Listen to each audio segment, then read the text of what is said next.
Hello, class. Now we are in the step 4 in our accounting cycle, which is the preparation of the unadjusted trial balance. So we termed it as unadjusted trial balance because we have not made any adjustments pa. So wala pa tayong nagagawang adjustments. That is why we have called it as the unadjusted trial balance, because there are some times before the end of the month, after we have recorded all the transactions from May 1 to May 31, mga May 31, may nangyayari pa na mga transactions na hindi natin na-record. So, that is why we make adjustments. So, yun yung tinatawag nating adjusting entries in journal. So, dito, dahil wala pa tayong adjustments na ginagawa, we termed it as trial balance itself or unadjusted trial balance. Okay?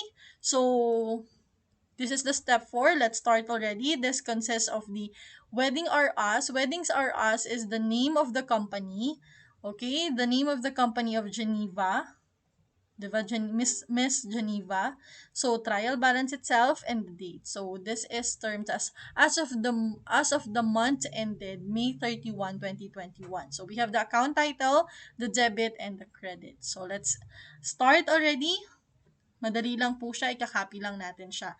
Okay, for the first for the first account title, we have cash. Isulat na lang natin siya dito, cash. Next is we have, anong sunod natin? Kopyahin lang natin siya, capital. So, next, capital. Geneva, capital.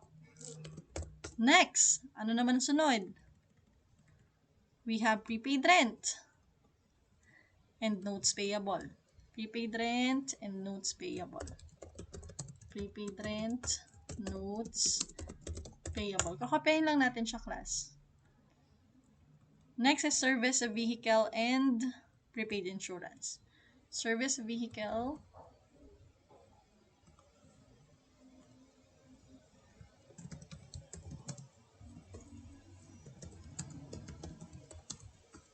prepaid insurance. Okay, next. Service vehicle, prepaid insurance, office equipment, accounts payable. Office equipment, accounts payable, and supplies. As seen before here. So, saan tayo nag-stop? Sa supplies, accounts payable, supplies, and consulting revenue and salaries expense. Consulting revenue,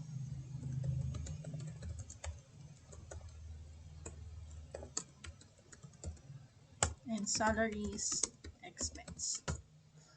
Balik tayo doon. Consulting revenue, salaries expense, referral revenue, and accounts receivable. Referral revenue, accounts receivable, and withdrawals.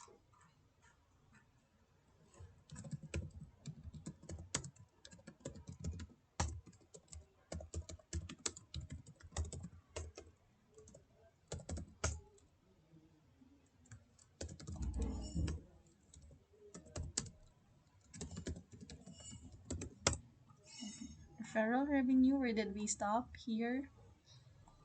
Referral revenue, accounts receivable, and withdrawals. Next is we have utilities expense, utilities payable.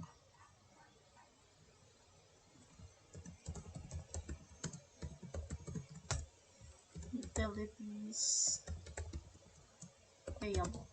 Let's double check kung tama ba, kung ilan yung account. So, we have cash, capital, we have prepaid rent, notes payable, service vehicle,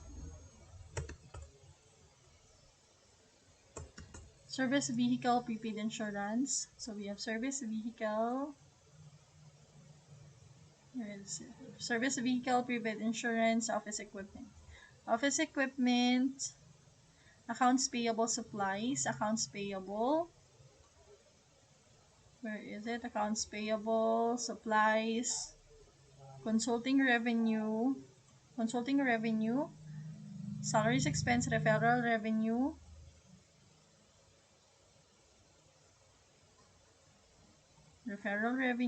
we have accounts receivable, withdrawals, utilities expense, and utilities payables. So, double check na natin siya. Utilities, withdrawals, utilities expense, and utilities payable. So, ikakopy lang po natin yan dito. So, ilan yung total ng cash? 22,200. So, ilan yung total ng capital?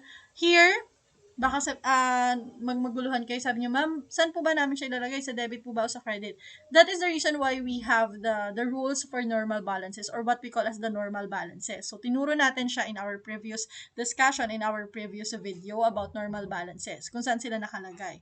So, sinabi natin, di ba, kapag pag asset, ang normal balance niya is debit when we are preparing the trial balance. Liability, the normal balance of liability is credit. So, sa credit lang talaga siya ilalagay while the asset is in debit. For the expense, debit. For the capital, it's credit. For the withdrawals, it's debit. For the revenue, it's credit.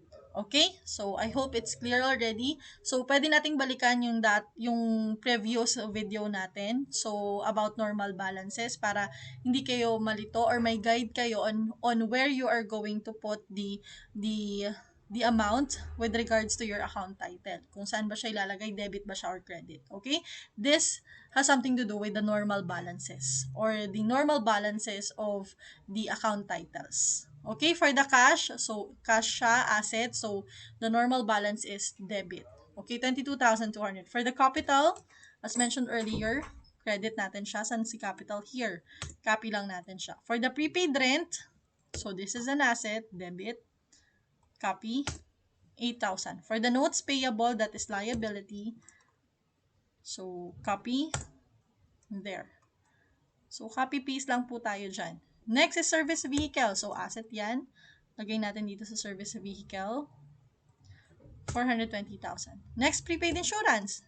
That is an asset. Copy lang ulit natin. Ganyan tayo mag-copy sa Excel. Mas madali. Office equipment, copy lang natin. Office equipment, nakalink lang siya dyan. Nililink lang natin. So, accounts payable, that is a liability, credit. Hanapin natin si accounts payable natin. So, this is our accounts payable. Copy lang natin siya. So, dun siya nag-appear. 53,000. Supplies, that is an asset. Copy lang po ulit natin. Hanapin natin si supplies dito. There. Copy. Okay, nililink lang natin siya. Revenue, that is credit. Copy lang natin. Si consulting revenue. Saan si consulting revenue? Here, 62,400. So, tingnan nyo, 62,400. Salaries expense, expense, debit yan. Hanapin natin si expense dito, salaries expense. There, 13,800. So, tingnan nyo, 13,800. So, referral revenue, revenue pa rin yan. So, that is credit. Here, referral revenue, 10,000. So, tingnan natin ha, 10,000. Accounts receivable, that is an asset. Hanapin natin dito si accounts receivable. There, sa accounts receivable ay 12,000. 12,000 copied. So, accounts receivable, 12,000. For the withdrawals, that is debit. Hanapin natin si withdrawals dito, class. There, ito si withdrawals. Copy lang natin si 14,000 withdrawals. 14,000. For the utilities expense, again, that is an expense, debit. So, here, hanapin natin si expense, utilities expense. Here, yan si utilities expense. Copy lang natin si 4,400. Yan na siya. Next is, we have utilities payable. That is a liability. Sa dulo siya. Yan. That is the utilities payable. Copy the amount, 1,400. So, that is 1,400. Now, let's get the total balances. Dapat class, kaya natin ito one way of checking kasi then kung tama yung mga na-record natin and pinost natin is kapag magbabalance itong dalawa. And dapat balance silang dalawa. Okay? Total. Just get the total of the debit amounts. Okay.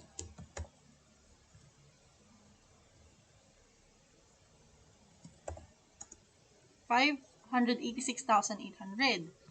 So, here, copy na lang natin yung formula dito. So, therefore, we arrived into balances. So, for the debit, we have 586,800 and for the credit, we have 586,800. So, therefore, balance po ang ginawa natin. Okay? So, don't forget the double line. to mark that as our total balance. Okay, there. So, I hope you learn again in our next video about trial balance. Thank you.